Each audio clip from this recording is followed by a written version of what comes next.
melawai. Saudara, beberapa hewan di kebun binatang Guadalajara, Meksiko kemarin menjadi pandit sepak bola untuk memprediksi hasil laga Piala Dunia yang akan digelar di kota tersebut.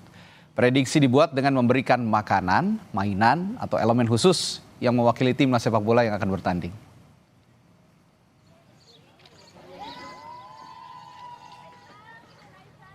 Hewan-hewan ini dibiarkan berinteraksi secara bebas dengan pilihan mereka yang kemudian diinterpretasikan sebagai dukungan terhadap tim yang akan memenangi laga dan hasilnya. Dua gajah Afrika memprediksi kemenangan Meksiko atas Afrika Selatan di laga pembukaan.